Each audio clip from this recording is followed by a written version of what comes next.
I'm a non-traditional corps member, so I actually started out working in New York City at a really prestigious big art gallery right out of college, and it was my dream job. I was so excited. I worked there for about 2.5 years, and I left going home every day like really just empty inside, sort of, and it wasn't what I wanted in life. And I would walk home and I would see, you know, bums on the side of the street, and I would see people in this crazy range of socioeconomics every single day. Just being on the subway, it was just, the differences were so vast, and I really wanted to do something about it. It just didn't seem right to me, and my family come from a long line of teachers.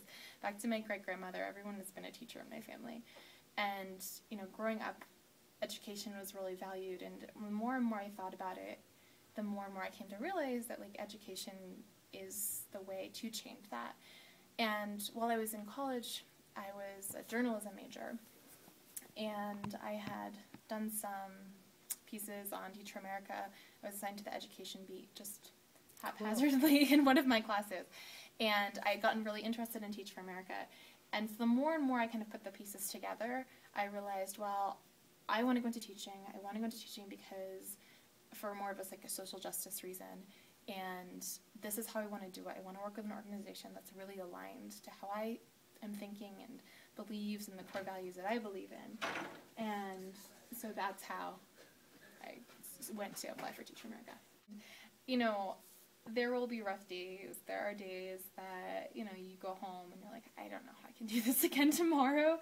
But then I think it's their life. I can't just not give it my all because this is their reality. And if I don't give it 110%, and if I don't remain persistent and driven, then I'm affecting their futures. And since I care about them so much, and I care about the achievement gap, and I care about, you know, social justice reasons, of course, but I mean, when it comes down to a person to person, I think, like, you know, Lucy's not going to be reading at a 4th grade level when she goes to 4th grade. That's kind of a slap in the face, and that makes it much more real and urgent, and you just can't let it go.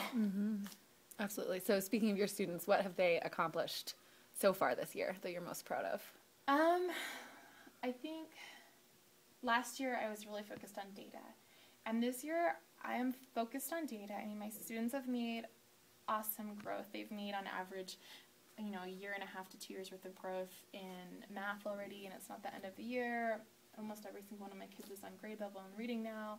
They're doing great things, but I'm most proud of, I think, how they've matured, like, in a social emotional sort of way.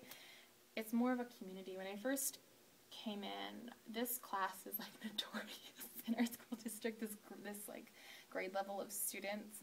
There are a lot of students with social emotional needs, and just getting them to work together, or like having them find ways to collaborate and use accountable talk and work together and respect one another and take turns and listen and solve problems has been what I think I'm most proud of. I mean, of course, there are times and there are days. Sure. And I'm sure you saw some of it. No, like, my kids aren't perfect. I'm not perfect. But the growth that they've made in that area has really, like, surpassed my expectations, and I'm really happy about it. I mean, I have a piece table back in the back room, which actually I got off TFA net. But anyways, I, like, made this script for them to, like, solve problems, and I just sit there and I'm amazed. They're, like, sitting back and they're like, well, how do you feel about it, and why? And they solve their own problems, and they blow me away. While the data is wonderful, I think, like, in order to be a successful adult, in order to be a successful member of society, it's beyond reading on grade level. You have to be able to, like, function in a way that is kind and considerate, and listen to others' opinions, and that's what a lot of students were missing when I came in, for sure. Yeah, but I love that you structure that with academic, like when I walked in and they were doing the fluency reading and then giving each other that feedback, and just even that accountable talk and sentence stem that they're using is, you know, a really quick 30-second way for them to practice those skills while they're practicing reading, which I think is so awesome. Because since we're not really given time in the school day here to do that, I've had to build it in. That's and awesome. I think it makes it even more meaningful in a way too, because then they do have that sense of urgency. Like, I'm in school to learn, and I'm here to become a better reader, a better writer, a better mathematician. But, in that process, I also need to be kind to my classmates. I need to listen. Like, I need to use, adult language. In the morning, we share good things. Like, we all say something good that's happened over the last, week or so. And I'll share with them little tidbits about my life, or, show them a picture of my dog or things like that. And I just, getting to know them, I'll have lunch with them every once in a while, and just sharing stories. And I think that also everyone's teaching style is different, so that's a part of me in a big way. And coming up with little corny songs and stuff like that. So I think that they definitely know me, and I know them. And, I like that our school is a neighborhood school, because I see them outside with their families, and I'll just run into them at Target. Yeah. So. And you feel like you've gotten to know them as individuals? For sure. Some kids are more, more difficult to get to know, but by now I definitely feel like I've gotten to know them very well. Very, very well. And their families and everything? Yeah, for sure. What do you do to engage their families? I think you need to make positive contact before any other kind of contact. I mean, I had 100% participation for parent-teacher conferences, which is, pretty crazy around here. And it's because I had one student, actually, who's had a lot of behavior trouble lately. And his mother came in, and she hasn't come in for anything. And she's like, you know what? It's because you called me at the beginning of the year and kept telling me how great he was doing.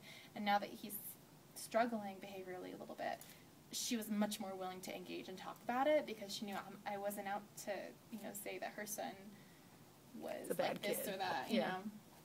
So I think that that's really important, because deep down, every parent cares about their child. It's how they demonstrate it. It's how they show that they care. Might be different than your expectations, but every parent has their child's best interest at heart, and I think just really deeply believing that and also showing that you believe that their child is a good person too really is helpful. Yeah. They all have a chance to do whatever they want in life. If it's college, I hope they get to go to college. If they want to be an electrician, I hope they get to be an electrician. I hope that they're happy and fulfilled, and that they had a wonderful school experience, because some students don't, and that really saddens me. I want them to love school, and I want them to look forward to coming every day, and to see it kind of as a vehicle towards their success in life.